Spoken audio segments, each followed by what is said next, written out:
ನೋಡಿ ಫ್ರೆಂಡ್ಸ್, ಈ ಹಸುನು ಕೂಡ ಸೇಲ್ಗೈತೆ. ಪ್ರೈಸ್ ಬಂದು 42,000 ರೂಪಾಯಿ ಹೇಳ್ತಿದ್ರೆ ಸ್ವಲ್ಪ ಹೆಚ್ಚು ಕಮ್ಮಿ ಮಾಡಿಕೊಡ್ಬೋದು. ಮತ್ತು ಹಾಲು ಬೆಳಗ್ಗೆ 7 ಲೀಟ್ರ್ ಕೊಡ್ತೈತೆ, ಸಂಜೆ 7 ಲೀಟ್ರ್ ಹಾಲು ಕೊಡ್ತೈತೆ. ಈ ಹಸುನು ಕೂಡ ಸೇಲ್ಗೈತೆ. ಯಾರಿಗಾದ್ರೂ ಬೇಕಿದ್ದರೆ ದಯವಿಟ್ಟು ಕಮೆಂಟ್ ಮಾಡಿ. ಫುಲ್ ಮಾಹಿತಿ ನಿಮಗೆ ನೆಕ್ಸ್ಟ್ ವಿಡಿಯೋದಲ್ಲಿ ತಿಳಿಸ್ಕೊಡ್ತೀನಿ. ನೋಡಿ ಫ್ರೆಂಡ್ಸ್, ಇದೇ ಪಡ್ಡೆನ ನಾನು ಕೇವಲ 30,000 ರೂಪಾಯಿ ಒಳಗಡೆ ತಗೊಂಡಿರೋದು. ಇದ್ರದ್ದು ಜಾತಿ ಬಂದು HF ಕ್ರಾಸು ಮತ್ತು ಗರುಡ ಮುಖ. ಹಾಯ್ ಫ್ರೆಂಡ್ಸ್, ಎಲ್ಲರಿಗೂ ನಮಸ್ಕಾರ. ಕೋಟೆ ಫಾರ್ಮರ್ಸ್ ಯೂಟ್ಯೂಬ್ ಚಾನಲ್ಗೆ ನಿಮ್ಮೆಲ್ಲರಿಗೂ ಕೂಡ ಸ್ವಾಗತ. ಇವತ್ತು ನಾನು ಕೇವಲ 30,000 ರೂಪಾಯಿ ಒಳಗಡೆ ಒಂದು ಪಡ್ಡೆಯನ್ನು ತಗೊಂಡು ಬಂದಿದ್ದೀನಿ. ಆ ಪಡ್ಡೆದಲ್ಲಿ ಸಣ್ಣ ಪ್ರಮಾಣದಲ್ಲಿ ಒಂದು ಪ್ರಾಬ್ಲಮ್ ಐತೆ. ಅದಕ್ಕೋಸ್ಕರ ಅವರು ನನಗೆ ಕೇವಲ 30,000 ರೂಪಾಯಿ ಒಳಗಡೆ ಕೊಟ್ಟಿದ್ದಾರೆ. ಬನ್ನಿ ಈಗ ಆ ಪಡ್ಡೆನ ನಿಮಗೆ ತೋರಿಸ್ತೀನಿ. ಆ ಪಡ್ಡೆ ಎಷ್ಟು ರೈಡ್ಗೆ ತಗೋಬೋದು ಮತ್ತು ಪ್ರಾಬ್ಲಮ್ಗೆ ಏನೆಲ್ಲ ಮೆಡಿಷನ್ಸ್ಗಳನ್ನ ಕೊಡ್ಬೋದು ಅನ್ನೋದನ್ನ ಒಂದು ಸ್ವಲ್ಪ ಮಾಹಿತಿ ನನಗೆ ತಿಳಿಸ್ಕೊಡಿ. ನೋಡಿ ಫ್ರೆಂಡ್ಸ್, ಇದೇ ಪಡ್ಡೆನ ನಾನು ಕೇವಲ 30,000 ರೂಪಾಯಿ ಒಳಗಡೆ ತಗೊಂಡು ಬಂದಿರೋದು. ಇದ್ರದ್ದು ಜಾತಿ ಬಂದು HF ಕ್ರಾಸು ಮತ್ತು ಗರುಡ ಮುಖ ಅಂತಾರೆ. ಅಂದರೆ ಗರುಡಕ್ಕೂ ಕೂಡ ವೈಟ್ ಮುಖ ಇರುತ್ತೆ, ದೇಹ ಮಾತ್ರ ಬೇರೆ ಕಲರ್ಸ್ಗಳಿರ್ತವೆ. ಈ ಹಸುಗೂ ಕೂಡ ವೈಟ್ ಮುಖ ಐತೆ, ಬಾಡಿ ಕಲರ್ ಮಾತ್ರ ಬ್ಲ್ಯಾಕ್ ಐತೆ. ಅದಕ್ಕೋಸ್ಕರ ಇದಕ್ಕೂ ಕೂಡ ಗರುಡ ಮುಖ ಅಂತ ಹೇಳ್ತಾರೆ. ಇದು ಮೇನ್ ಜಾತಿ ಬಂದು HF ಕ್ರಾಸು. ಮತ್ತು ಇದ್ರದ್ದು ಹಲ್ಲು ಬಂದು 2ನೇ ಹಲ್ಲು. ಕರು ಹಾಕಿದ್ರೆ ಇದೇ ಫಸ್ಟ್ನೇ ಕರು ಹಾಕೋಕ್ಕೆ ಇನ್ನೂ ಕೂಡ 20 ದಿನ ಬ್ಯಾಲೆನ್ಸ್ ಐತೆ. 20 ದಿನ ಒಳಗಡೆ ಇದು ಕರು ಹಾಕ್ಕೊಳ್ಳುತ್ತೆ. ಮತ್ತು ಇದ್ರದ್ದು ಹೈಟ್ ನೋಡಿ ಮತ್ತು ಲೆಂತ್ ನೋಡಿ, ಹೈಟು ಲೆಂತು ಎಲ್ಲ ಲಕ್ಷಣಗಳನ್ನ ನೋಡಿದ್ರೆ ಮ್ಯಾಕ್ಸಿಮಮ್ ಅಂದರೆ ಒಂದು 7ರಿಂದ 10 ಲೀಟ್ರು ಹಾಲು ಕೊಡಲೇಬೇಕು. ಇದ್ರದ್ದು ತಾಯಿ ಬಂದು 10 ಲೀಟ್ರು ಹಾಲು ಕೊಡ್ತೈತೆ. ಅದಕ್ಕೋಸ್ಕರ ಇದು ಮ್ಯಾಕ್ಸಿಮಮ್ ಅಂದರೆ ಫಸ್ಟ್ನೇ ಕರು ಬೇರೆ ಮತ್ತು HF ಕ್ರಾಸ್ ಬೇರೆ. ಅದರಿಂದ ಒಂದು 7 ಲೀಟ್ರ್ ಅಂತೂ ಪಕ್ಕ ಹಾಲು ಕೊಡಲೇಬೇಕು.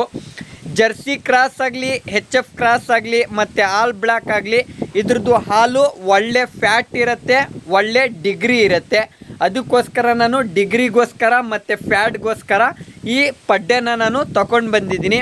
ಪಡ್ಡೆ ಮಾತ್ರ ತುಂಬ ಅದ್ಭುತವಾಗೈತೆ, ತುಂಬ ಲಕ್ಷಣಗಳನ್ನು ಕೂಡ ಐತೆ. ಸೂಪರ್ ಆಗೈತೆ ಈ ಪಡ್ಡೆ. ಇದ್ರದ್ದು ಹೈಟ್ ನೋಡಿ, ಬಾಡಿ ಅಗಲ ನೋಡಿ ಮತ್ತು ಇದ್ರದ್ದು ಲಕ್ಷಣ ನೋಡಿ, ತುಂಬ ಚೆನ್ನಾಗೈತೆ ಪಡ್ಡೆ. ಇದ್ರದ್ದು ಏನು ಪ್ರಾಬ್ಲಮ್ ಅಂದರೆ ಸಣ್ಣದು ಒಂದು ಪ್ರಾಬ್ಲಮ್ ಐತೆ. ಅಂದರೆ ಜಸ್ಟು ಹಸುದು ಕೆಚ್ಚಲು ಮಾತ್ರ ಗಂಟೈತೆ. ಈ ಕಡೆ ಗಂಟೈತೆ, ಈ ತೊಟ್ಟತ್ರ ಒಂದು ಸ್ವಲ್ಪ ಗಂಟೈತೆ ನೋಡಿ. ಈ ತೊಟ್ಟತ್ರ ದಪ್ಪದು ಒಂದು ಗಂಟೈತೆ. ಸಣ್ಣ ಗಂಟಿರೋ ಟೈಮಲ್ಲೇ ಅವರು ಮನೆ ಮದ್ದಾಗಲಿ ಮೆಡಿಷನ್ಸ್ಗಳಾಗಲಿ ಹಾಕಿ ವಾಸಿ ಮಾಡಿಲ್ಲ. ಈಗ ಒಂದು ಸ್ವಲ್ಪ ತುಂಬಾ ದಪ್ಪದಾಗೈತೆ ಇದ್ರದ್ದು ಗಂಟು. ನಾನು ಮನೆ ಮದ್ದನ್ನು ಯೂಸ್ ಮಾಡ್ತಾಯಿದ್ದೀನಿ, ಮೆಡಿಷನ್ಸ್ನು ಕೂಡ ಯೂಸ್ ಮಾಡ್ತಾಯಿದ್ದೀನಿ. ಅದರಲ್ಲಿ ಒಂದು ಸ್ವಲ್ಪ ವಾಸಿ ಆಗ್ದಂಗೆ ಕಾಣಿಸ್ತೈತೆ. ಅದನ್ನು ನಿಮಗೆ ನೆಕ್ಸ್ಟ್ ವೀಡಿಯೋದಲ್ಲಿ ತಿಳಿಸ್ಕೊಡ್ತೀನಿ. ಈ ಗಂಟಿಗೋಸ್ಕರ ಅವರು ಎದುರ್ಕೊಂಡು ಮಾರಾಕ್ಬಿಟ್ಟಿದ್ದು ಈ ಪಡ್ಡೆನ. ಅಂದರೆ ನಾನು ಕೂಡ ಅವ್ರಿಗೆ ಹೇಳಿದೆ, ಅಣ್ಣ ಒಳ್ಳೆ ಪಡ್ಡೆ ಇದು ಮತ್ತು ಗರುಡ ಕ್ರಾಸ್ ಪಡ್ಡೆ ಇದು, ಒಳ್ಳೆ ಹಾಲನ್ನು ಕೊಡುತ್ತೆ ಮತ್ತು ಫಸ್ಟ್ನೇ ಕರುದು ಇದು ಪಡ್ಡೆ. ಈ ಥರ ಪಡ್ಡೆಗಳು ಸಿಗೋಕ್ಕೆ ತುಂಬ ಕಷ್ಟ, ತುಂಬ ಹುಡುಕಬೇಕು ಈ ಥರ ಪಡ್ಡೆಗಳು ಸಿಗೋಕ್ಕೆ. ಅದಕ್ಕೋಸ್ಕರ ದಯವಿಟ್ಟು ಮಾರಕ್ಕೆ ಹೋಗಬೇಡಿ. ನಾನು ಮನೆ ಮದ್ದುಗಳನ್ನ ಹೇಳ್ತೀನಿ ಮತ್ತು ಮೆಡಿಷನ್ಸ್ಗಳನ್ನೂ ನಾನು ತಿಳಿಸ್ತೀನಿ. ನನಗೆ ಗೊತ್ತಿರೋಷ್ಟು ನಿಮಗೆ ತಿಳಿಸ್ತೀನಿ. 100% ವಾಸಿ ಆಗುತ್ತೆ ಅಣ್ಣ, ಯೂಸ್ ಮಾಡಿ ಅಂತ ನಾನು ಅವ್ರಿಗೆ ಹೇಳಿದೆ. ಆದರೂ ಕೂಡ ಅವರು ಈ ಪಡ್ಡೆನ ಆ ಗಂಟನ್ನ ನೋಡಿ ತುಂಬ ಹೆದರ್ಕ್ಬಿಟ್ಟಿದ್ದಾರೆ. ಅದರಿಂದ ಅಪ್ಪ ನೀನು ತಗೊಳ್ಳೋದಿದ್ರೆ ತಗೋ, ಇಲ್ಲ ಅಂದರೆ ನಾವು ಕುಯ್ಯೋರಿಗೆ ಮಾರಾಕ್ಬಿಡ್ತೀನಿ ಅಂತ ನನ್ನೇ ಅವರು ಹೆದರ್ಕಿಸಿದ್ರು. ಅದರಿಂದ ನಾನು ಆಯ್ತಣ್ಣ, ಕುಯ್ಯೋರಿಗೆ ಕೊಡೋಕ್ಕಿಂತ ಏನು ಬೆಲೆ ಹೇಳ್ತೀರಾ ಹೇಳ್ಬಿಟ್ಟು ನನ್ನೇ ಕೊಡಿ ಅಂತ ನಾನು ಇದನ್ನು 30,000 ರೂಪಾಯಿ ಒಳಗಡೆ ತಗೊಂಡಿದ್ದೀನಿ.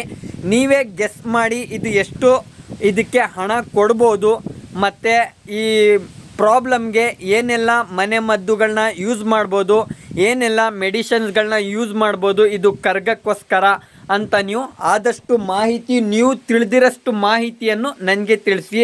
ಮತ್ತು ಆ ಗಂಟಲ್ಲಿ ಹಾಲನ್ನು ಕೂಡ ಬರ್ತೈತೆ, ಏನೂ ಪ್ರಾಬ್ಲಮ್ ಇಲ್ಲ. 4 ತೊಟ್ಟಲ್ಲೂ ನಾನು ಕರ್ದು ನೋಡಿದೆ, ಹಾಲಂತೂ ಪಕ್ಕ ಬರ್ತೈತೆ, ಏನೂ ಪ್ರಾಬ್ಲಮ್ ಅಂತೂ ಇಲ್ಲ. ಅದರಿಂದ ನೀವು ತಿಳಿದಿರೋಷ್ಟು ಮಾಹಿತಿಯನ್ನು ನನಗೆ ತಿಳಿಸಿದ್ರೆ ಮತ್ತು ಕಮೆಂಟ್ ಬಾಕ್ಸಲ್ಲಿ ಕಮೆಂಟ್ ಮಾಡಿದ್ರೆ ಎಲ್ಲರೂ ವಿಡಿಯೋ ನೋಡೋರಿಗೆ ಕೂಡ ಅನುಕೂಲ ಆಗುತ್ತೆ. ಅವ್ರ ಮನೆಯಲ್ಲಿ ಈ ಥರ ಪಡ್ಡೆಗಳಿದ್ದರೆ ಆ ಮನೆ ಮದ್ದು ಆಗಲಿ ಮೆಡಿಷನ್ಸ್ಗಳಾಗಲಿ ಉಪಯೋಗಿಸ್ತಾರೆ ಅನ್ನೋಕ್ಕೋಸ್ಕರ ಈ ವಿಡಿಯೋನ ನಾನು ಮಾಡ್ತಾಯಿದ್ದೀನಿ. ದಯವಿಟ್ಟು ನೀವೆಲ್ಲರೂ ತಿಳಿದಿರೋಷ್ಟು ಮಾಹಿತಿಯನ್ನು ಕಮೆಂಟ್ಸ್ ಬಾಕ್ಸಲ್ಲಿ ತಿಳಿಸಿ. ಮತ್ತು ಆದಷ್ಟು ನನ್ನ ನಂಬರ್ನೂ ಕೂಡ ಇರುತ್ತೆ, ಫೋನ್ ಮಾಡ್ಬೋದು. ಆದಷ್ಟು ನೀವು ತಿಳಿದಿರೋಷ್ಟು ಮಾಹಿತಿಯನ್ನು ನನಗೆ ತಿಳಿಸಿ. ನಾನು ಕೂಡ ನಾನು ತಿಳಿದಿರೋಷ್ಟು ಮಾಹಿತಿಯನ್ನು ಮೆಡಿಷನ್ಸ್ಗಳನ್ನ ಮನೆಮದ್ದುಗಳನ್ನ ಯೂಸ್ ಮಾಡ್ತಾಯಿದ್ದೀನಿ. ಅದರಲ್ಲಿ ಏನಾದರೂ ವರ್ಕ್ ಆಗಿಬಿಟ್ರೆ ನೆಕ್ಸ್ಟ್ ವೀಡಿಯೋದಲ್ಲಿ ನಿಮಗೆ ಆ ಮೆಡಿಷನ್ಸ್ನ ಮನೆಮದ್ದನ್ನ ನಿಮಗೆ ತಿಳಿಸ್ತೀನಿ.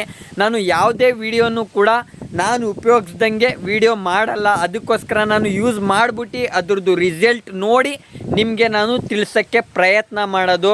ಅದಕ್ಕೋಸ್ಕರ ಆದಷ್ಟು ನನಗೆ ಸಪೋರ್ಟ್ ಮಾಡಿ. ಮತ್ತು ನಿಮ್ಮೆಲ್ಲರೂ ಕೂಡ ರೈತನ ಮಗನ್ನ ಸಪೋರ್ಟ್ ಮಾಡಿ. ನನ್ನ ಕೋಟೆ ಫಾರ್ಮರ್ಸ್ ಯೂಟ್ಯೂಬ್ ಚಾನಲ್ನ ದಯವಿಟ್ಟು ಎಲ್ಲರೂ ಕೂಡ ಸಪೋರ್ಟ್ ಮಾಡಿ, ಸಬ್ಸ್ಕ್ರೈಬ್ ಮಾಡಿ ಅಂತ ವಿನಂತಿ ಮಾಡ್ಕೋತೀನಿ. ಮತ್ತು ನನ್ನ ಮಾಹಿತಿ ನಿಮಗೆ ಇಷ್ಟ ಆಗಿದ್ದರೆ ದಯವಿಟ್ಟು ಕಮೆಂಟ್ಸ್ ಮಾಡಿ. ನನ್ನ ಮಾಹಿತಿ ಮತ್ತು ನನ್ನ ಯೂಟ್ಯೂಬ್ ಚಾನಲ್ ನಿಮ್ಮೆಲ್ಲರಿಗೂ ಕೂಡ ಇಷ್ಟ ಆಗಿದ್ದರೆ ದಯವಿಟ್ಟು ಲೈಕ್ ಮಾಡೋದಂತೂ ಯಾವುದೇ ಕಾರಣಕ್ಕೂ ಮರಿಬೇಡಿ.